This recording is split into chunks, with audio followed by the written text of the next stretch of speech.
Reddit, what's a secret your job keeps from the public? Olive Garden server. You can get 3 free wine samples every time you go. When I was a server, you could get as many as you wanted if you weren't an ass. And I pour heavy. I don't care. When we present yours and someone else's profile in front of an employer at the same time, a lot of times one of you is there to make the other look better. About a quarter of all the gonorrhea we find is in the throat, and a new study suggests transmission from deep kissing. Not necessarily a secret, but it's challenging to get other providers to do testing for all sites at risk. Just a reminder, whenever you go for your routine STD testing, make sure every orifice that's touched a pink part gets swabbed.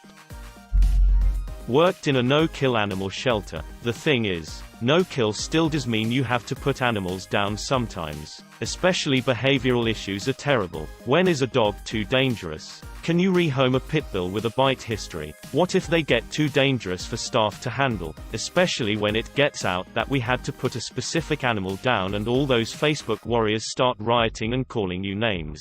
It's not like we make those decisions for fun. I work at a cemetery, and I can confirm that the concrete or metal vaults that the casket goes inside of in the ground do not keep the caskets from getting wet. Actually, they do the opposite and just hold water inside. The sales team will always try to paint a nice picture in your head of what the casket-vault combo will look like in the ground. And it's a complete lie. One of many lies in the cemetery funeral business. We claim to be a leader on the technology front, but we are literally running off of Excel macros with random codes that no one knows how to understand, correct without causing the entire company to crash. A lot of companies, even Fortune 500 companies, are just houses of cards, shiny on the surface. Then you get inside and you realize how much of the organization is dependent on Excel. You learn that they're dependent on legacy systems akin to DOS. And you learn that things are constantly breaking and the only thing keeping the whole company from imploding is people constantly fixing the things that go wrong.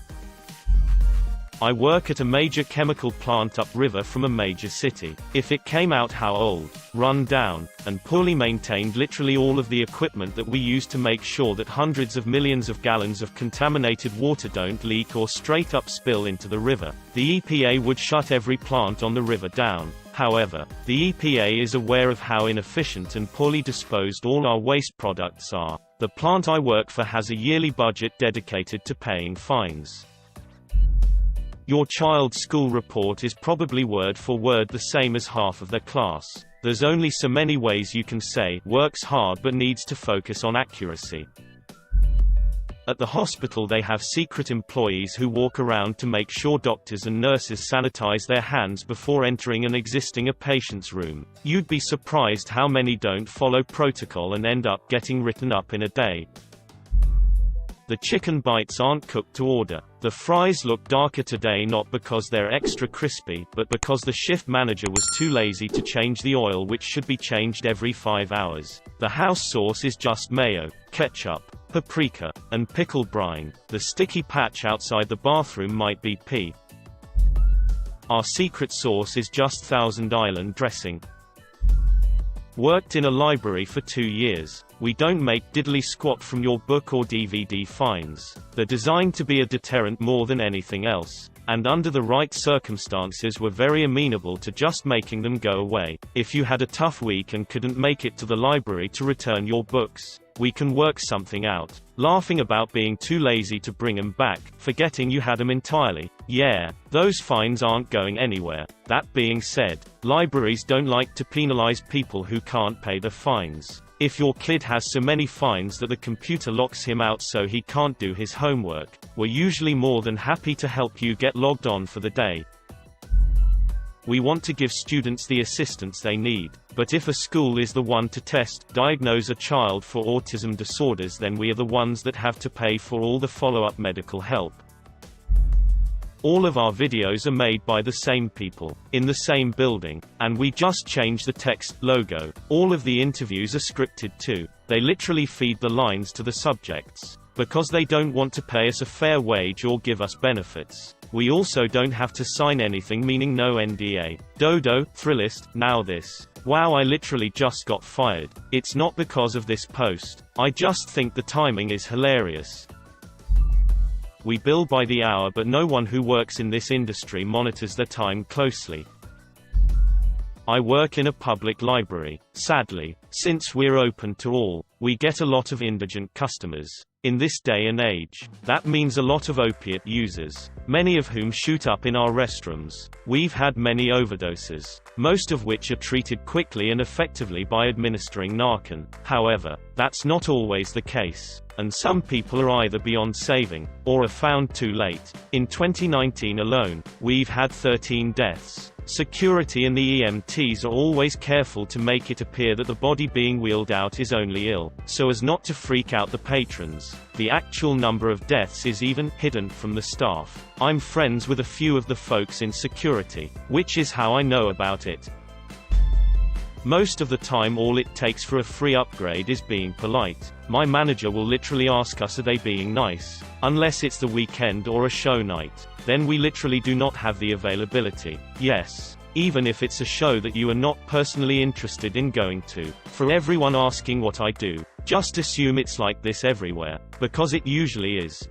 One time my wife and I took a week-long trip to Las Vegas. This was when the Aladdin Hotel had just been open about a year or so, and we got a good deal on a room there. Went to check in with all our luggage. A nice desk clerk told us that our room wasn't ready. We could leave our luggage there behind the front desk, and to check back in an hour or so. We literally had nowhere we wanted to go right then, and both desperately wanted to just get to our room, shower, and change clothes as it had been a very long day. We had got up at like 2 a.m., drove 2 hours the airport. You get the idea. After an hour of sitting in the bar, we checked back. She apologized and said it still wasn't ready. I said that's cool. We'll just continue hanging at the bar. Another hour goes by. I go up there to check, and now she's on the phone with housekeeping and is visibly pissed off. They are telling her 2 more hours before our room is ready. I told her that's okay. We got here really early and we'll just go do some stuff on the strip and come back like 5 p.m. or so. She said, wait, you know what? You're exactly the kind of people I like to help. Tell you what, I'm upgrading you to a strip suite for your entire stay, at the same price of your room. Here are your keys. It was a huge upgrade and it was great. Our room overlooked the Bellagio fountains and had floor-to-ceiling windows even in the bathroom, so we stayed in a multi-room suite for a week for like $800 total. Politeness in the face of inconveniences puts you in god-tier status with most agents. I would have done the same thing.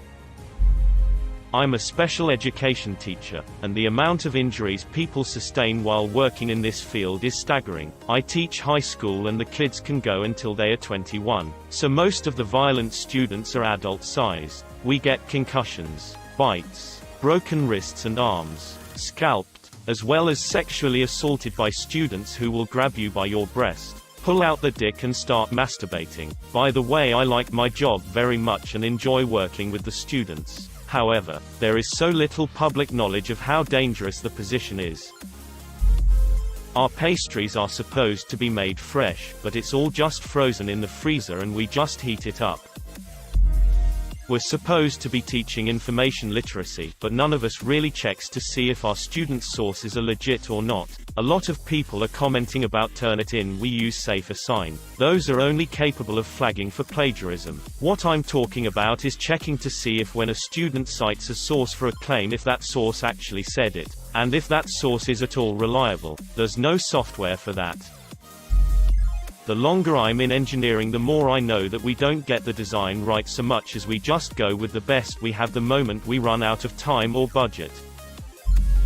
Goodwill has their own landfills for things that don't sell. Things sit on shelves for weeks with continuous price decrease. Then one last shot at selling at the outlet stores where everything is price per pound. Also, I was just saying that cause of the title. Don't get me wrong, their programs and community work they do is great. Municipal worker. We do actually work hard and care about the city, and it's hard on us when people call to yell at us without getting all the facts, and we know we can't really defend ourselves. Most of the time you are reaming out a laborer who has no control over your taxes or which street is getting paved. Your package gets thrown 5 to 20 feet more than 5 times in its journey to you. A lot more the further it has to be shipped. If it doesn't say fragile, it's getting chucked. You don't eat the fragile stuff. If you're polite and it's the end of the day, I will give you free baked goods I made earlier. Delivery driver. We add 10 to 15 minutes on the estimated delivery time so we seem speedy and not seem late if we're stuck in traffic. We also charge delivery fees that most people don't notice or ask about. I used to work for a pesticide company spraying flies on farms. Some of the poisons we used were so strong that 1 pint added to a 500-gallon tank of water and sprayed could knock flies right out of the air immediately and was just as toxic to birds. In fact, we were told if we ever accidentally spilled a bottle of the stuff on the ground we should contact the EPA to clean the mess rather than try to do it ourselves. Ironically, by fall the flies had developed such a resistance to the poison that the only way it would kill them was if you drowned them in it. Still would kill birds though. One last thing, it was an organic pesticide that could be absorbed through any unprotected skin of the human body. I worked there just 1 year because of this. I don't have a job, but back when I was 12 to 15, I would sometimes help out with the family businesses, which was selling coffee and twisted chips. When we first started, the thing that attracted people was that we would always have baked goods up for grabs and everyone loved it. The reality was that we bought it all from Costco. If you don't know what Costco is, it's a wholesale store in a huge warehouse building. Put it in different packaging and played it off as if we made them ourselves. This went on for 2 years within the business. Not my industry anymore, but banks would often make decisions that were probably technically illegal about which houses to repair.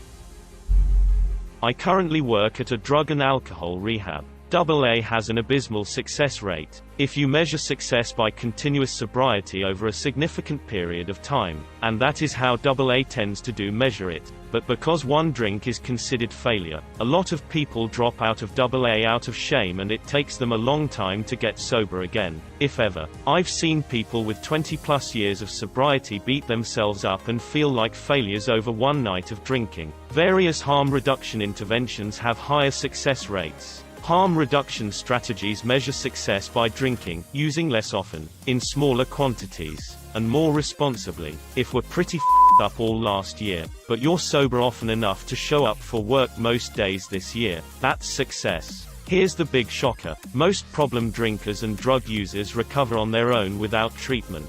By recovery, I mean learning how to have a functional relationship with alcohol and drugs. I know a few people in our community that were court-ordered to rehab and/or AA years ago and stopped going as soon as they didn't have to anymore. They aren't 100% sober all the time now, but they go to work every day, they have happy marriages, they take good care of their children, they don't get arrested, they don't get behind the wheel drunk or high. In not saying 12-step programs are worthless. Some just stay sober the rest of their lives and are happy. I think that's success. But it's not the solution for everyone. Unfortunately, rehabs that use different treatment models tend not to receive government funding. Courts tend not to refer defendants to harm reduction. And AA unfortunately perpetuates the myth that permanent sobriety is the only alternative to prison, the madhouse, or death, and that AA is the only place to achieve permanent sobriety. We tell customers that we have a supplier we get our parts from for repairs. Amazon. Our supplier is Amazon. Maybe not the public, but they'd probably be shut down if OSHA or the FDA found out. Current job. At an HVAC company, my bosses in the office know that about half of their employees, mostly supervisors, are doing drugs. From marijuana to hard drugs. Out on the road, on the roof, wherever. Bosses in the office might be doing drugs. And they even let us know every year about the annual drug test, which I'm pretty sure is supposed to be random. Might not be, still sketchy with regards to the above. Not like you guys know what time of year it is. I hope you can pass. More like the drug test is in 3 months. That's probably enough time to pass if you stop now, without actually saying anything that could implicate them. Also, they don't care if we are safe. They just want the jobs done because they overbook them and need us to move fast. One guy fell off a ladder from 25 feet. He's been doing physical rehab. They refuse to pay workers' comp for him, and they are trying to get him to come back to work when he literally shouldn't be doing anything other than lifting a cup for a drink.